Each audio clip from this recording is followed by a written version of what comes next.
Welcome to this very hot episode. It's steaming. It's fucking hot. Yesterday, it was really hot yesterday as well. You know, the heat index and across the states, it's been affecting everywhere. Everyone. Anyway, yesterday I got like, how to say it? I feel like I came to a revelation. Right? I feel like I began to sort of understand why I'm doing what I enjoy about what I'm doing in these videos, and why I write, and why I paint, and why I play music. And a lot of it is for me. Don't get me wrong. A lot of it is simply just because I felt like doing it. It came out.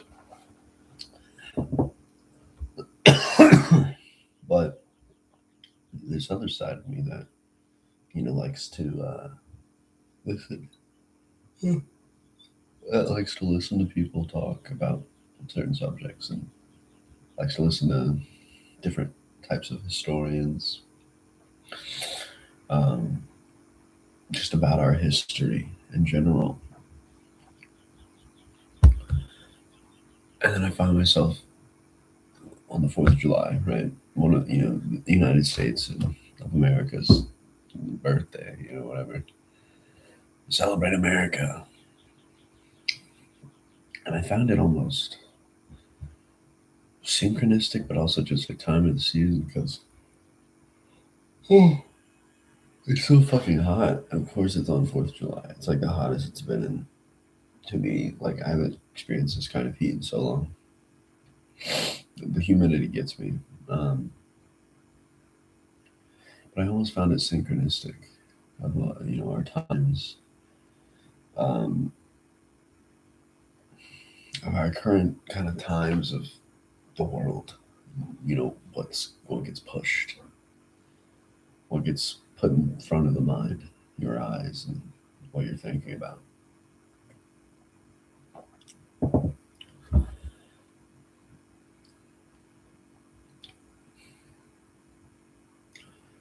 I notice that games tend to be the main thing, people sort of fuel themselves with. Just little games. I mean, they could be bigger video games on computers and consoles, but a lot of these games I've noticed are just on the phone. By the way, I painted that. I didn't want a case. But they're on their phone with these little games, these little stupid fucking games. You should know what I'm talking about. I remember in high school, all my buds would be on their phone playing games at lunch and downtime. And they'd always want me to join. I feel like I never joined. And I don't know why I did or didn't, but I'm kind of glad I didn't. It would be at a time where we could converse about something, even if it was about drama or something. There'd be like 4 or 5 of us in a circle and at lunch or whatever. And the notion or the gradual pull was always towards, let's play this stupid game. Let's look at these colors. Let's stimulate ourselves. And for me, that just never ever worked. I was a big video game player. I still really love video games, like console games and multiplayer games, and more legit games, like more games that actually work at a different kind of level. Those are pretty interesting. You gotta think a lot more. But those little phone games, I just thought you didn't have to think about shit. You just had to press buttons and memorize when to press them and synchronize, your movement with the game. But I noticed that there was a cycle of consumption. I was, I think, what's weird about my kind of teenage high school experiences, I was on the edge of AI, like really dominating the answers. People just kind of using AI to answer everything. I was on the edge of that. Everyone had to collectively cheat if there was something to cheat about, or you had to go get answers from someone, which I really loved. It was like an underground community of just fucking getting the answers right. Um, I wasn't the best at homework, um, but anyway, there was a cycle of the phone where it was, let's play this dumb game and let's scroll, and then let's go to class for an hour. And then, in the class, if we have downtime, we'll do that too, or we'll play a computer game or something. This coffee's really good today. Anyway, it wasn't until like after high school where I really could give a good, broad perspective of what was happening. Um, but I noticed this behavior of this cycle was not just in the kids; it was in the teachers and the parents. And I think during the time, and I still think a lot of people don't fully like, I don't think they can grasp this, or, I don't think a lot of people fully grasp this sort of thing I'm talking about, where the cycle of playing this dumb color overstimulating game, scrolling, seeing all the stimulation, and then repeating that, and then, turning off your phone, switching to, well, when you get home, you switch to your TV, a larger screen, scroll YouTube shorts on those or something, or a computer. But I noticed this in the beginning of the 2020s, right? It's 2026 now. 2020 COVID. That was my freshman year, believe it or not.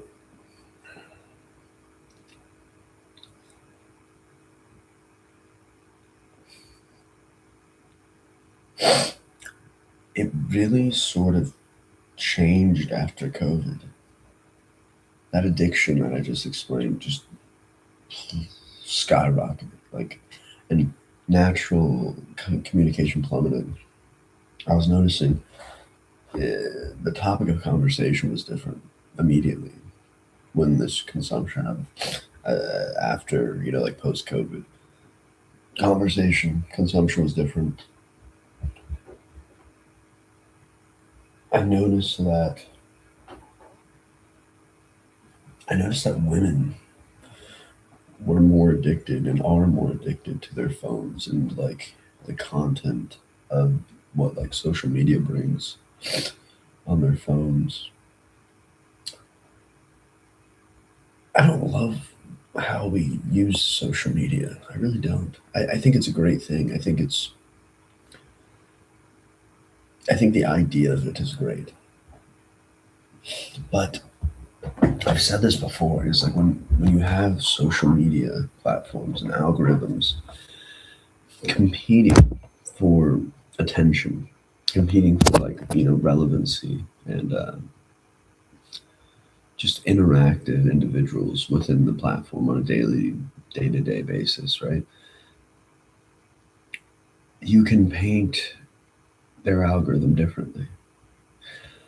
Algorithms work from you, right? You create the algorithm, but also the AI creates the algorithm for you, and it, learns you, right? And anyway, I feel like that sort of system really like was locked in during COVID. And it's only gotten better. It's only gotten better. It's only learned us more. Some people have never refreshed their algorithms. Some people never opened up a new account. Some people never looked outside their walls, their cave walls. I bring this up. I'm tying this together. It's gonna be a talk. And I guess with high school, you'd think it's a social sort of, it's a social game of interacting and learning how to interact with people. But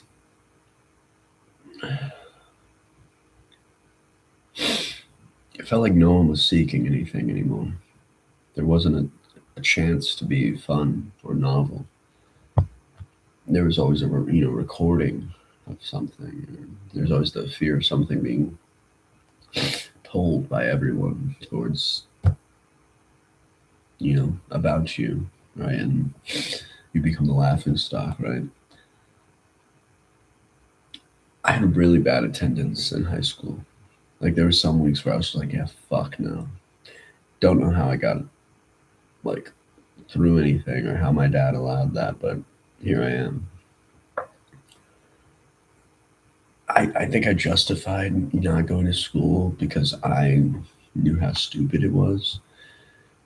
I wasn't able to look um, at like the social sort of aspect to it. Um, I feel like I love socializing. I'm a big socializer. If you get me talking, or if I find you and I see that you're passionate about something, I'll talk to you about that passion. Fucking explain to me what I don't understand. I have that inside me, and I feel like I've always had that inside me. I think why I moved away from going to school or really caring about school or having the or having school be something that like is in the center or the front of my mind of like, oh, I gotta go to school, I gotta go to college, I gotta get money and get a job. It was never like that for me. I mean, maybe at times, right? But I think that behavior arose in me when the teachers stopped teaching and they handed us screens, iPads, and Chromebooks to teach us. And our homework started being on the screen. My argument was, I mean, even to my dad, I don't remember if I said this to any teacher. I hope I did. I wasn't as confident with my words, but I was pretty confident um, within myself or whatever. But it was like, how easy it is for me to just close my screen and never think about it again. A physical paper, a book, doesn't necessarily go away. That's what I've been doing, Molly. It's so hot. There's like a one air vent that in my room that kind of blows cold air. It's just we're gonna have to get the AC guy out here, but Mr. Mom, but cool. Anyway, the teachers were yelling at us in front of these classrooms, telling us to listen, to learn from them, but they weren't telling us to like listen to them, the teachers. They were telling us to obey, open up your computers, press these buttons, and do the work and learn on your own.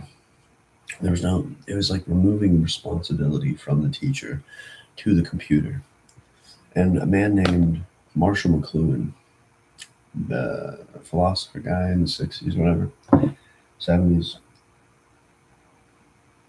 I forget when he died, said something about like how the classroom became irrelevant or will become irrelevant. He said it's like 60s, 70s, whatever. The classroom will eventually become irrelevant because the screen itself holds everything, holds the intelligence, right? It holds it holds anything. And I guess that's kind of what I'm trying to bridge towards. And I mean, a lot of these talks end up kind of sounding the same in a way, but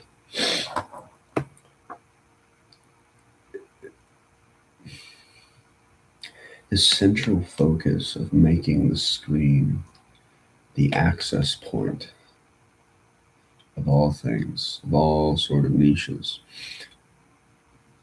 I'm very thankful for the screen and the internet for showing me music and art, authors, speakers, lecturers. But it wasn't that the screen showed me it. I had to seek it out. It took it took this conscious seeking away. How do I say it?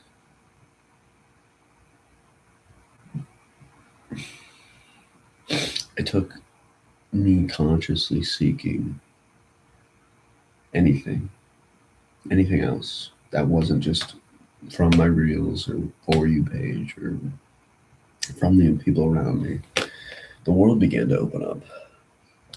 I remember learning about just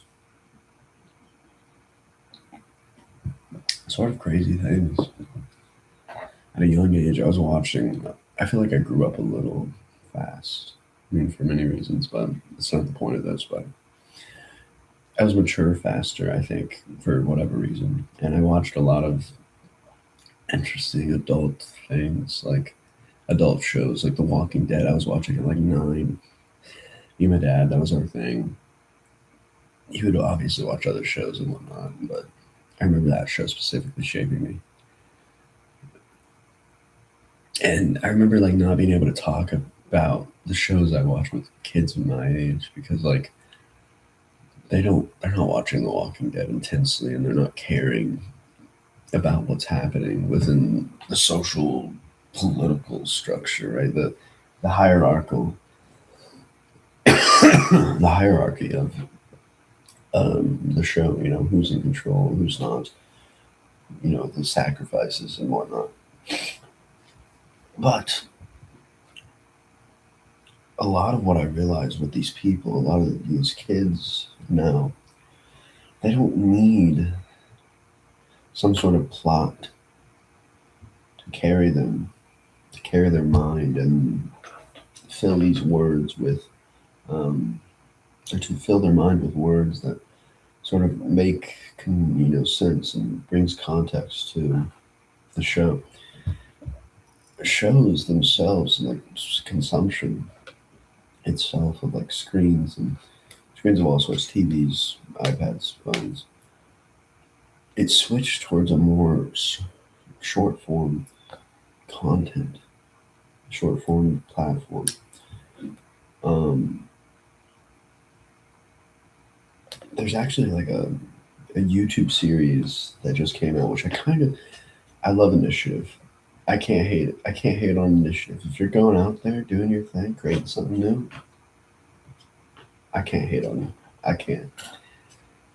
Do I have to agree with what you're doing or like it? Not agree. Do I have to like it? No, it's just opinion.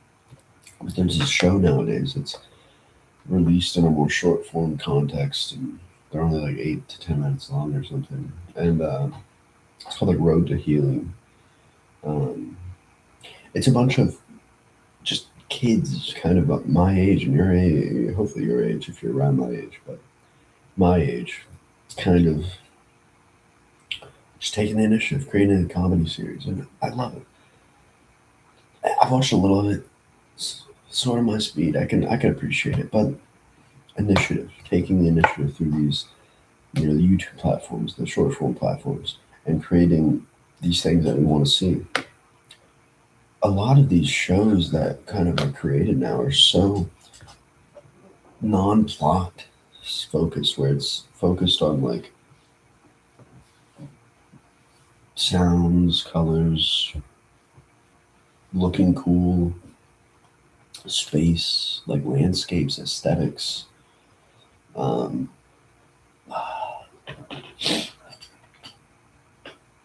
I'm not sure when you could say this really changed, but I'm kind of just unlocking my mind. Um,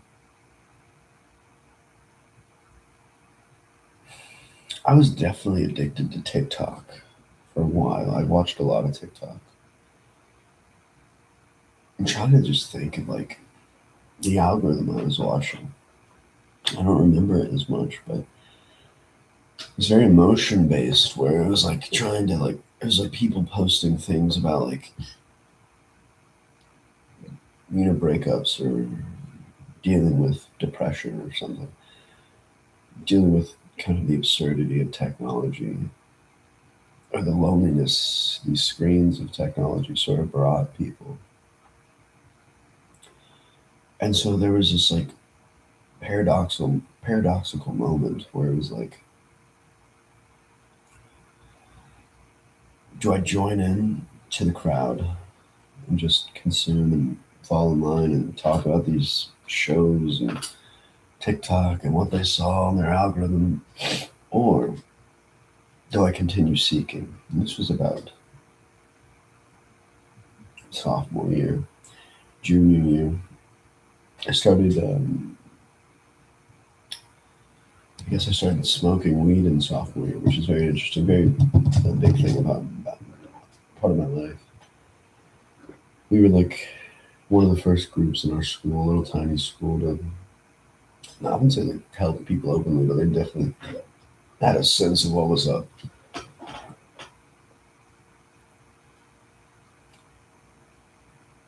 A lot of people got addicted to like nicotine and alcohol. Weed was there, but the nicotine problem was crazy. You talk about like a pandemic or an epidemic, whatever the fuck, about like nicotine. Crazy times. I was addicted. I don't know if I was addicted. I don't know. I smoked nicotine for like 3 months, 4 months maybe. We could argue 3 to 4 months. Quit pretty easily, honestly. Still smoke weed though. Don't really drink. I do partake in psychedelics. That's another bridge on bridge on. um, so in these in this state of high school where people are now growing up, they're being shaped by their short form content, their algorithms. Most, I swear, majority of people are addicted to nicotine. They have a nicotine device in their pocket. Not most, but a lot of people actually had weed, like little weed devices. I might have, and I just think about that. I think about high school and as like a concept of like so similar to prison, where you're being summoned by a bell and you're lining up and you're being forced to do work, and as sort of a way to gain access to get home again, to find your peace again. And amongst that are nicotine addicts and potheads and whatnot, and stimulation addicts.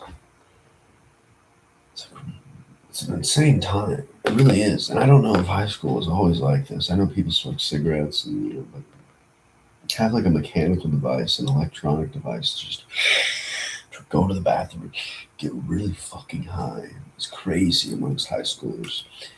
I mean, to be fair, that's what I did, right? A lot of people would just go during the bathroom or the passing period. They would go to the bathroom during the passing period to hit their shit. The passing periods became so fucking populated in the bathroom because of just these fucking nicotine addicts, these potheads, and they're all stupid about it. They know, like, the teachers are fucking dumb. They know what's happening, so it eventually did kind of crack down on it. I would always go in between class because they would just let me go because I was never a bad kid. I never had any bad rapport or bad relationships with anyone. I was a very nice person. I just like to talk. I like to listen to music, and I like to just fuck off in my headphones and say, "Leave me be, leave me be." I don't. But at the moment, like someone needed to talk to me, I talked to them openly. I never had any like anger. I was just existing, and I think this sort of differentiation of behavior and the response to an environment like school and these structured schools kind of are now becoming and what they were, and the drugs people were taking and are taking to sort of cope with this relationship we have with school.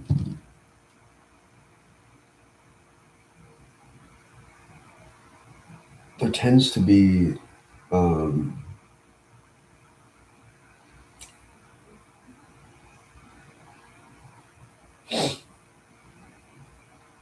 this is when the groups form. This is where you either fall in line or you seek or you remain in exile.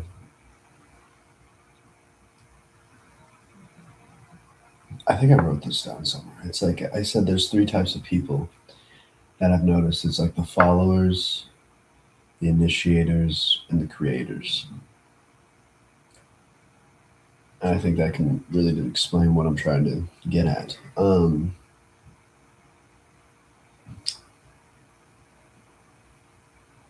Because in school, I mean, sure, you know, most people, I don't know what most, but like, you know, the college after school, right? Getting that security for a job to work. I never went to college. I know a lot of people did. I know a lot of people that quit college too, which I find so funny. Um, not in a way of like, haha, college sucks. It's like, nah, it makes sense. College is bullshit. Basically, after high school is where you fall in line and really begin to awaken to the world. But how can you awaken to the world if your world is constantly viewed, or you're constantly viewing your world through this screen? You're being dictated by a screen and images and videos and sounds and noises. And there's no real plot or narrative or story to your existence. It's just like consumption and stimulation, getting high, not feeling the lows. I was there. I was stuck in like this limbo of seeking new things while also getting really hot, really high in a lot of ways. I've never talked about this publicly or online, which I'm not.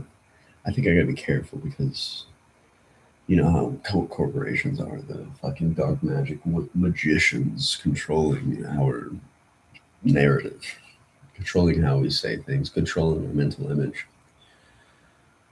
I started in junior year. I started experimenting with psychedelics and weed, obviously, but I think in those beginning times I was, you know, drinking a little more and definitely had some alcohol experiences with people. But I loved smoking weed more. It was clear to me that that was the better drug for me. Um, but psychedelics, let's talk about that. I mean, I won't name, I'll try not to name it. And I'll just name these two acid shrooms, right? I took a lot of acid in high school. Took a little amount of shrooms. I took more shrooms after high school. Um, but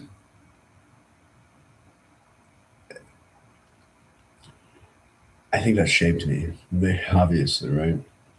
I, in the beginning times when you're experimenting with drugs and the mind and consciousness, it is a play. It is a sort of, it's like stepping into a new world where not, you're not necessarily all there, but you're not there either. The rules begin to dissolve. The boundaries of what you know to be true and kind of what's happening around you on a very global level begin to sort of like, what the fuck? You sure, you begin to question the nature of what you're doing. Why am I working for nothing? Why am I doing nothing for my existence to just be self efficient? You come to a lot of realizations, right? That I think a lot of older people eventually come to just due to time and just kind of the notion of the society. Because there's a lot of different groups of seekers throughout time. They all have their ways, and they've a lot of people are stuck in certain ways, like Christianity, um, government systems, or just different spiritual religious practices. Um, and there tends to be a momentum that carries us, that carries our lives and our genetics. And I think that's something I would really like to focus on is the momentum of our society kind of guiding the mental image as a whole for kind of everyone. That mental image can now be like redistributed and changed for any sort of niche or cultural group because it's not a newspaper anymore. It's not word of mouth always. It's a fucking screen that you can summon and watch anything on. You can look up anything. You can learn about fuck all. It's weird because we have access to all this shit, but the overabundance and the overstimulation of the access of information and intelligence processing suffocates the average individual into a state of like, that's already been said, that's already been found. People know it. Why do I have to seek it? Why do I have to know it? Why do I have to learn it? And so this sort of realization has created just illiterate people, dumb people. I wouldn't say book smart people or street smart people, just people who are like robots of regurgitation of words and feelings. They have nothing to say for themselves, nothing novel to express.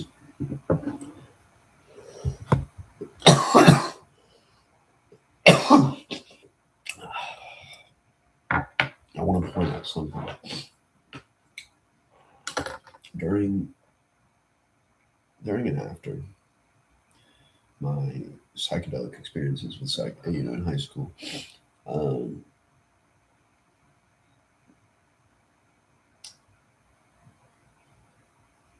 me and a buddy were the ones in our kind of friend group, and we were the only ones we knew who were just interested in this. What's weird is we both sort of reacted differently, right? Of course, right, to these experiences, and I think we reacted in a similar way in the beginning, but we both learned something very new in our own lives that sort of created this new level of seeking. And I'm a firm believer of generational conditioning, genetic conditioning, hereditary conditioning, like inherited traits of personality and thoughts um, from your parents and families and whatnot. And I think psychedelics sort of show you that. And if you're unwilling to face it, you lean into it or you completely,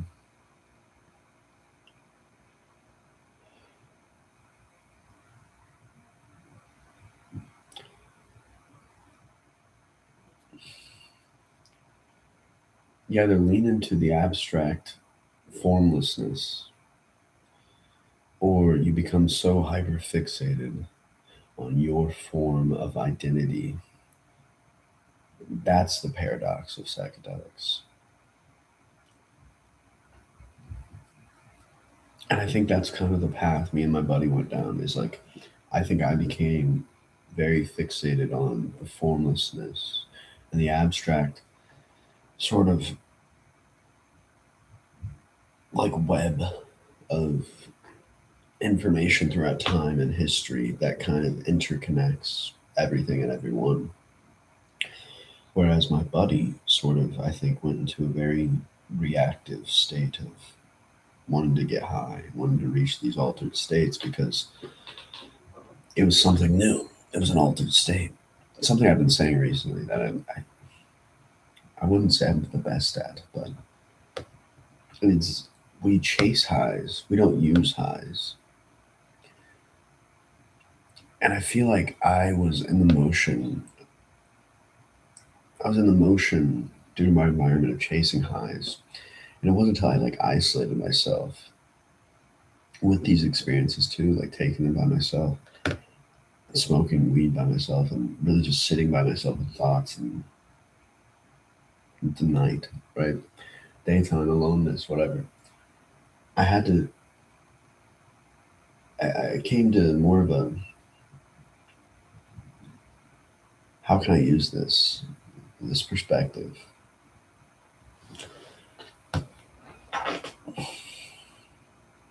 I'm still in that limbo state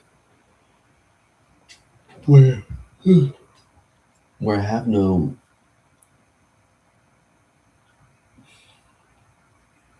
It's not that I have no desire or no sort of or nothing that I'm working towards, but I think I excuse me. I think my belief now is I think there's like a Jack Parsons quote. No, Jack Kerouac quote. Um, where it's like no matter where I went, no matter where I ended up, no matter how small or large the building, it's something along the lines of this, where no matter how small or large the building, I always ended up back in my mind. It was always there.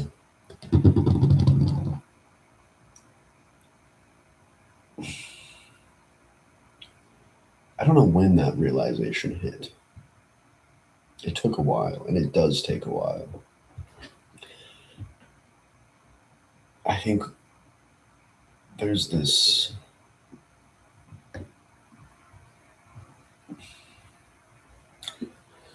substance we're embedded in, and that substance is language.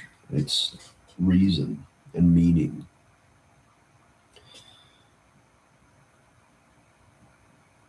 It's all been given to us. Nothing has really been created by us in this timeline. The things that have been created have been hijacked for their financial gain, um,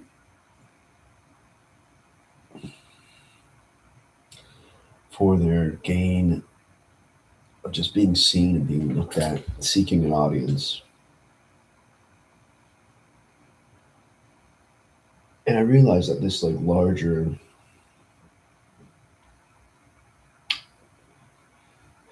how do I say it? I realized that these sort of realizations kind of piece together a large majority of humans and their behaviors and actions. And you can never generalize a human. But in conversation, sometimes you have to. And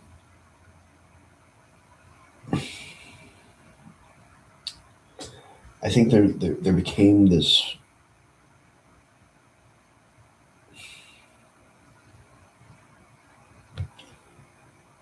Hmm,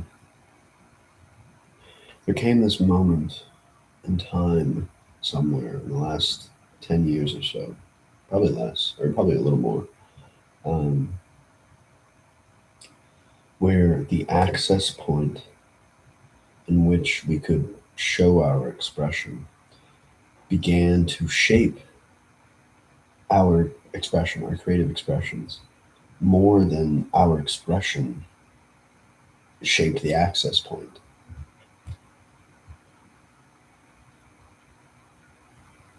So people were now just and are now just falling in line to these things that already exist, and they're repeating, and they're constantly repeating.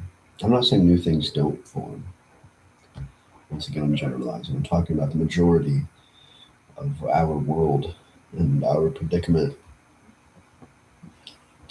Because sure, we could talk about like cultural art movements and music movements have just sort of not changed much. And they're all about just chasing these highs and chasing the high, chasing the high, chasing being seen, chasing the audience, chasing the form.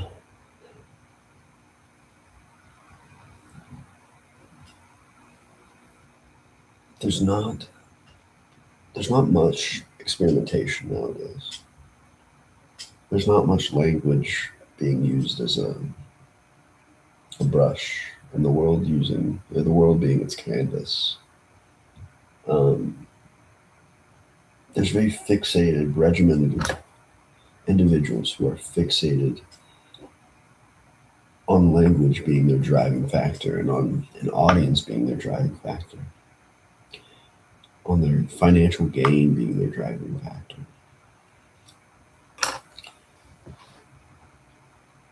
If you remember that Jack Kerouac quote I said about always ending up back in the mind, I've realized that the majority of people never sit with themselves entirely. The screen is on, the game is on, the culture you're trying to fall in line with is on. Language becomes a constant where you're reading everything instead of feeling and seeing everything. You're trying to give reason to everything.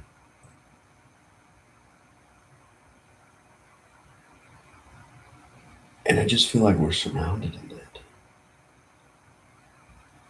We're surrounded in such a way, we're surrounded by an environment that is made up of people and things and systems that is so fixated on you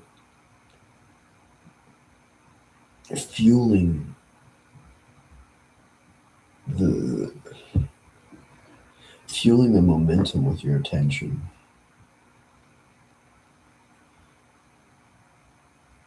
seeking a sort of contentment, and you could argue exploitation of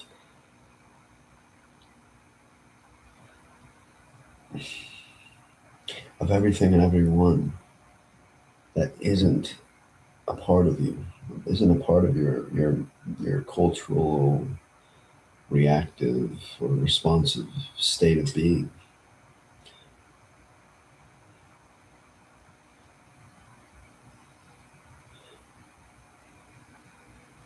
And I think a lot of people just fell in line,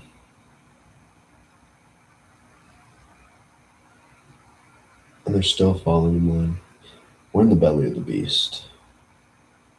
Like, it's hard to wrap your mind. It's hard to even like put words to the absurdity of what's happening. I think that's another trick is that no, like whatever system controls us, whatever you believe, whatever you want to call it, the trick of it, in my opinion, is to really just stimulate all of your senses with gratification towards a state of contentment where the contentment is being held together by this wall of all the highs you seek, all the addictions you have.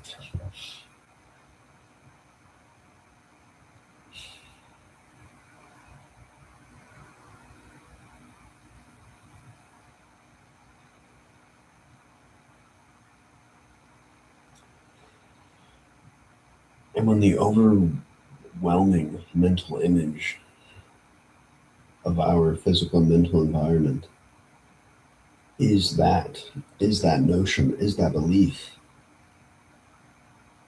It becomes more potent in everyone's lives. It becomes almost impossible to sit in silence without hearing anything, something, some device, some electronic world.